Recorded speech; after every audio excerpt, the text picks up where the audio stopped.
welcome back to Astro T Astrology. I'm Jennifer, and thanks for joining. Today we are talking about the vernal equinox. Yay! Spring is starting, the sun is moving into Aries, and that is kicking off the spring season. That's Pickle in the background. He's excited about it.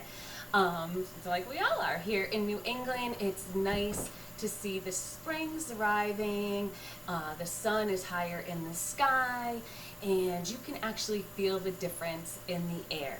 So to give you a little explanation, of course I have my wheel, and we're going to show you a little bit of what this looks like. So we have our sun here. The sun takes a year to go around the entire wheel.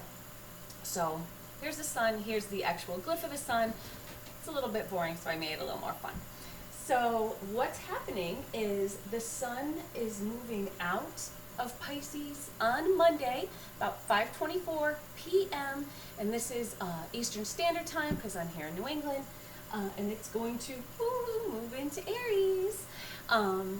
So this is what pretty much is kicking off the season. And you know, if you think about astrology, all the seasons are kicked off by the changing of the going into a cardinal sign. So it's all, you know, when the spring starts out with the sun moving into Aries, and then the summer is going to start once it moves into Cancer.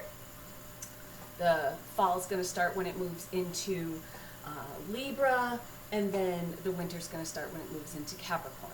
So these are all what we call cardinal signs. They are the signs that get things going. So if you think about, pretty much Aries is the start of the zodiacal year. And it just is all about kicking stuff off. If you know any people that are Aries, they do before they think. They act and they just go with it. Whatever is compelling them, they do. And that's kind of how the feel is in spring. So this morning it was getting a little bit warmer out. It's still in the 40s here in New England, but it's a different feel. You can see the sun's higher in the sky. It's just got that warmer. I took my dog out. We took a little bit of a walk today, and we saw the bulbs pushing through the ground, starting on their growth. You look at the trees, and they are just starting to form little buds on them, and that is such an Aries Martian thing. It's getting started. It's pushing ahead, pushing through the ground. The ground is cold and frozen, and there's still, these bulbs are pushing their way through because they want to get things started. They want to get going. The trees are starting to blossom, to bring the leaves on, and just to have everything get started. And it's exciting to watch, and just especially here in New England, when you have the changing of the seasons, you really can appreciate and get a feel for what these signs are. You look at spring, and it is all about Aries. It's all about getting started, like we said. So there's a lot happening in Aries right now. So the next day is even kind of more of a kickstart and a kind of a jump off point, which we have the new moon also in Aries. So what happens with a new moon? It's what we call a conjunction of the sun and the moon coming together. So we have the sun on Monday moving into Aries again at about 5:24 p.m. Eastern Standard Time. So then we have the moon coming along, and on Tuesday, just checking my notes, yep, and it's at the 0 degrees. So it's pretty much, the sun is still at 0 degree of Aries when the moon comes in on Tuesday. And this is going to be at about 1:23 p.m. again, Eastern Standard Time. And this is when they're going to come together. So new moons are about new starts. It's about planting a seed that is going to kind of grow with as it goes through its cycle. So as the moon continues to move, it's going to go up, and then it's going to be a full moon when it gets into Libra, because that is the opposite. And a full moon is when they are in opposition to each other. So that's kind of when it comes to its peak. And then, so right here is where we want to kind of get some ideas. So it's the perfect time to get these ideas started. Like I said, we have a lot going on in Aries, in the early signs of Aries. We also have Mercury in Aries. So that's going to help us get our plan together. So maybe our Aries will be a little more controlled, and it won't be doing so much action because we're going to think about it. We're going to think about what it is we want to kick off. We also have Jupiter in Aries, so this is big things. It's all about, blowing, big and over the top and increasing, think of Jupiter.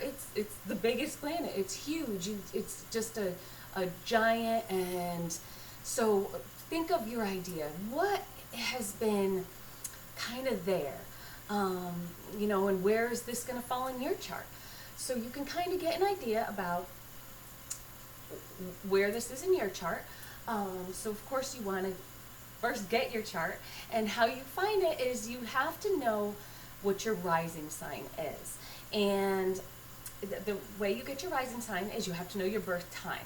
So what you need to get a chart is your birth time, date, and place, and then you get where everything falls on your wheel.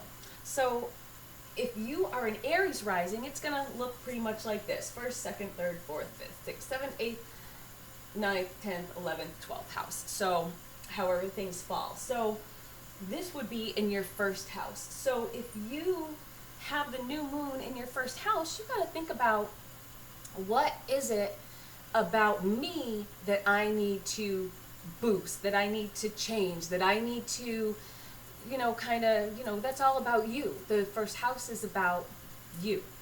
So I am a Capricorn rising.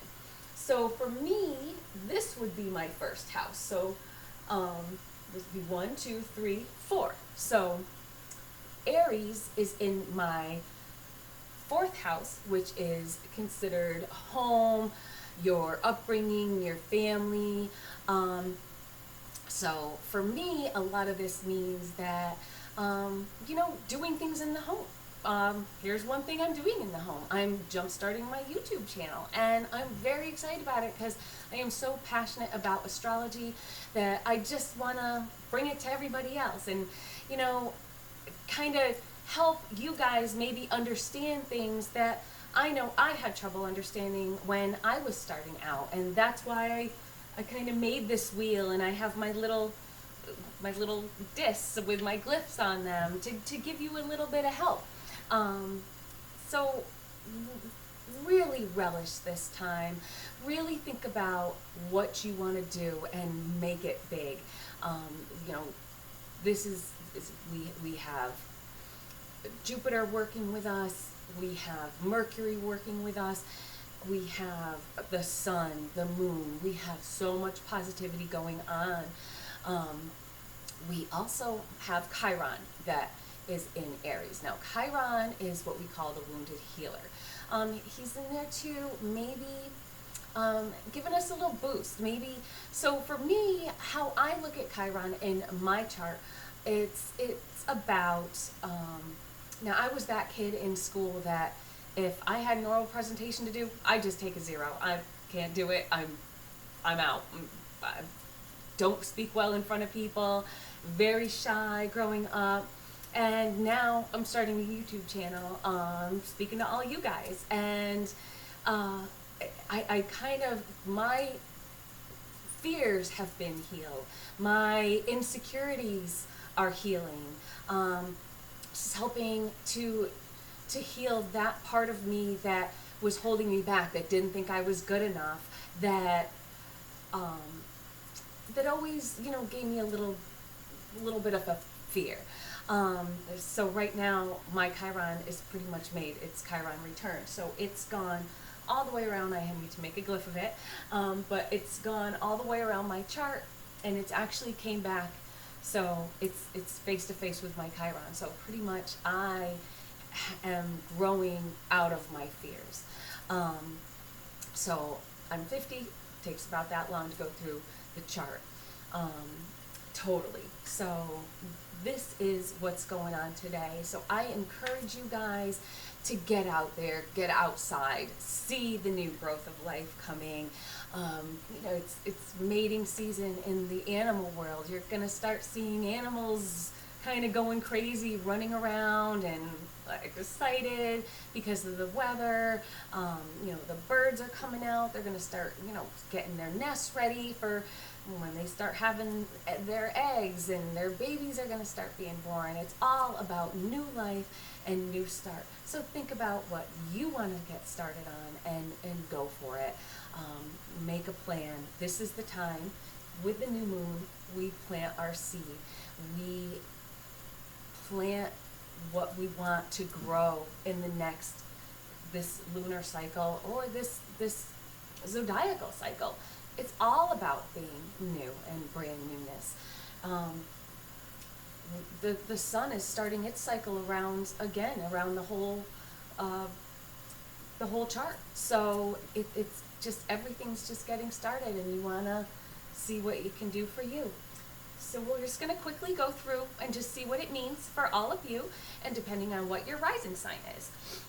So again, you want to get your chart, astro.com. You can pull up the chart, or if that seems too difficult, please email me, and I am at astrotastrology@gmail.com, or visit my page, and you could do a book now or contact me at astrotastrology.net, N-E-T. So please visit, please contact me, and please under this video make comments, any kind of comments you want to make, as something that might have been confusing that I'm explaining, something that you might want to see in a future video, something you want to get a little more in depth with. Maybe, you know, the little thing I brought up about Chiron you want to know a little more about, put it in the comment section. I'll be more than happy to respond to all my comments and make new videos that might help you out. So we're going to quickly go through. So we're going to make this short and sweet, because we're going to get outside and enjoy this springs, and I encourage you to do the same. So here we go. So first house is about you. What do you need to change with yourself? What do you need to boost with yourself or better with yourself to get motivated and to motivate you to start on this cycle? Second house is about your things, money. You know, maybe you want to go through your things and, you know, maybe donate some. Maybe you want to clean your house out, get rid of some stuff. You want to do something good for other people, donate to them. Maybe you're going to be working on how you can make a little extra money on the side. It's all about that. 3 is about communications. You know, you're online, you might want to reach out to some of your friends. It's about siblings. Maybe if you've had an issue with a sibling, this might be the time that you want to reach out to them and maybe smooth things over a little bit. If you have, in your 4th house, you want to, so if it's in your 4th house, if it's in Cancer, or in your 4th house, I'm sorry, you want to think about, you know, changing your, you know, decor, maybe decorate for Easter, maybe, you know, go outside and start, you know, getting things going outside, start digging up your garden to get it ready for the new seeds you're going to plant, something like that. In the 5th house, something creative. Maybe if you're, you know, starting to paint. My sister makes jewelry. Maybe you'd like to do something like that. You know, make a plan together. What do I need to get this started, and how am I going to do it? Then we move on to our sixth house. Six is about, work, exercise, pets. So, what about work? Do we want to maybe make things better? What do we, maybe start a workout routine, something that we're going to do every day and stick to. Bathing suit season's coming up. That's the next one. So, maybe you want to start getting into that. Even your pets, maybe you want to go out and adopt a new pet. I have plenty. I'm surprised they left because they were kind of in the background earlier. But, oh God, I would go out and adopt 100 more if I could. So then we go to the seventh house. The seventh house is about relationships. It's about your partnerships. Maybe it's about ending a partnership or starting a new partnership. My husband, he has his own business. He's in construction. He actually is leaving his old partner and starting on a new partnership. So it's very exciting for him. That's how it falls with him. So then we move on to the eighth house. So the eighth house is about inheritance. It's about other people's money. So maybe, even your spouse's money. So if it's here, maybe your spouse is going to get a boost in their finances or something like that. If we move into the ninth house, it's about learning. So if you're thinking about maybe starting a semester of school, something that you've always wanted to learn, maybe watch some of my tutorial videos. Just starting my tutorial series, so maybe that's what you want to learn. I'd be glad to take you on that journey with me. Next house is the 10th house. That's career. Maybe if you're thinking about making a big career move. Maybe if you're thinking about delving into something else. That's kind of the 10th house. 11th house is about your groups of friends, internet, things like that. Maybe you want to start getting out more. It's beautiful out. Go to a winery, get out with your friends, plant that seed. Hey guys, we haven't seen each other. We've been in the house all winter. Plant that seed, get that started, get out there, enjoy your friends. And if it's in your 12th house, maybe you want to volunteer. Maybe, you feel like you need to do something to help people. So maybe you want to, volunteer at a nursing home, someplace where, the people kind of are there, maybe even at an animal shelter. 12th house is a lot about, being locked up and, maybe into, hospitalizations, even prisons. Maybe you want to, go to the hospital and visit, sick children, whatever you want to do. Now's the time to do it. I look forward to it. So again, I thank you for visiting my channel. Please like and comment and come with me on this journey. I appreciate all of you for joining me today. Hit the little bell if you want to see more videos coming up. We have an exciting couple weeks coming up with some planetary ingresses that we're going to be getting into. So I hope you leave some comments, and now stop watching YouTube and get outside and enjoy this weather. Have a good one. Thanks for watching. Bye-bye.